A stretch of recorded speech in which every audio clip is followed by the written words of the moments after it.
చిట్యాల జర్నలిస్టుపై దాడి, గలమెత్తిన మీడియా, కదిలిన రాజకీయ వర్గాలు. ఒక్క దెబ్బ ఎన్నో గొంతులు. చిట్యాలలో జర్నలిస్టుపై దాడికి నిరసనగా కదిలిన మీడియా లోకం.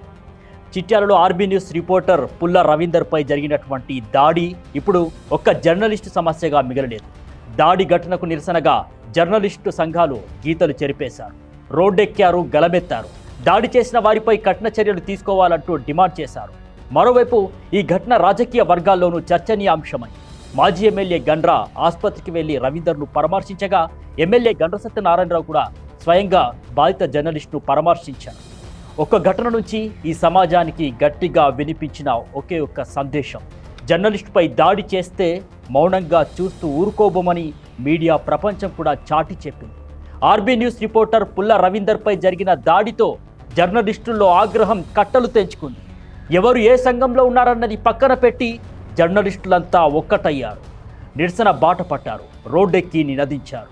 ఇది కేవలం రవీందర్ కోసం జరిగినటువంటి నిరసన కాదు, రేపు తమపై జరిగే దాడికి ఇప్పుడే సమాధానం చెప్పిన సందర్భం.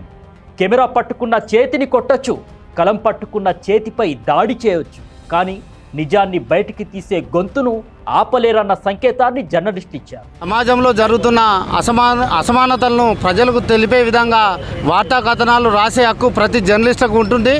అయితే వార్తా కథనాలు రాసిల్లన్న అక్కస్తో మా ఇన్కేబుల్లో వార్తా రిపోర్టర్గా పనిచేస్తున్న పుల్ల రవీందర్పై రాత్రి 10 గంటలకు ఇంట్లో పడుకున్న వాళ్ళ ఫ్యామిలీ దంపతులను తలుపు తట్టి లేపి మరీ దాడి చేయడం ఇది అప్రజాస్వామికం. పూర్తి స్థాయిలో విచారించి ఆ నిందితులు ఎంతటి వారైనా కూడా కఠినంగా శిక్షించాలని చెప్పేసి మేము కోరుతా ఉన్నాం. మరోవైపు అంతటితో ఆగకుండా జిల్లా ఎస్పీ సిరిశెట్టి సంకీర్తిను కలిసి ఇటువంటి ఘటనలు మళ్లీ పునరావృతం కాకుండా చర్యలు తీసుకోవాలంటూ కోరారు. దీనికి సానుకూలంగా స్పందించిన జిల్లా ఎస్పీ సంకీర్త్ ఆ దిశగా చర్యలు తీసుకున్నారు.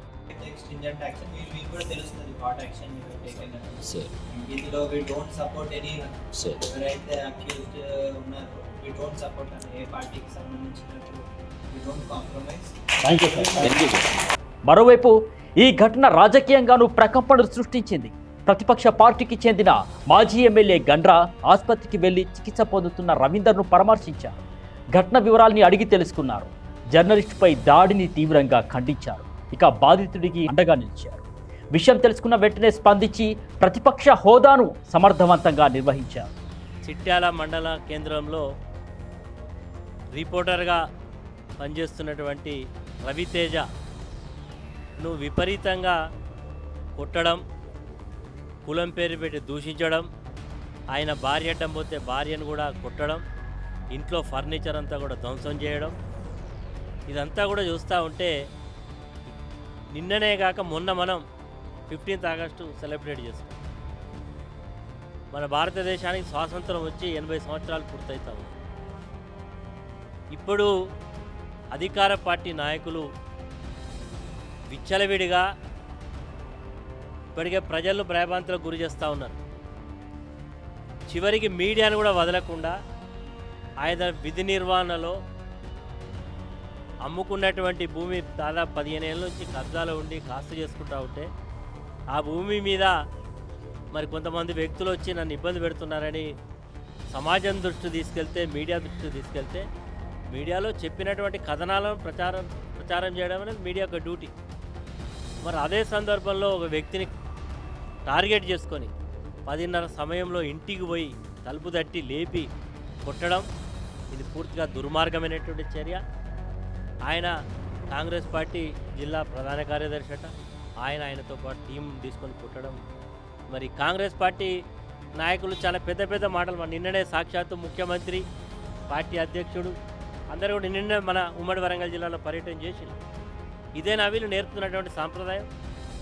మరి ముఖ్యమంత్రి ఏమో అసెంబ్లీలో చెప్తున్నాడు, మా వాళ్ళు తెలుసుకుంటే ఇరుస్తారు, పొడుస్తాడని. ఆయన ముఖ్యమంత్రి అట్లుంటే మేమేం తక్కువ అని ఇక్కడ వీళ్ళు ఇట్లున్నారు.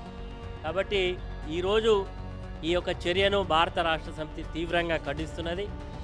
ఇది మీడియా మీద జరిగినటువంటి దాడిగా మేము చూస్తున్నాం.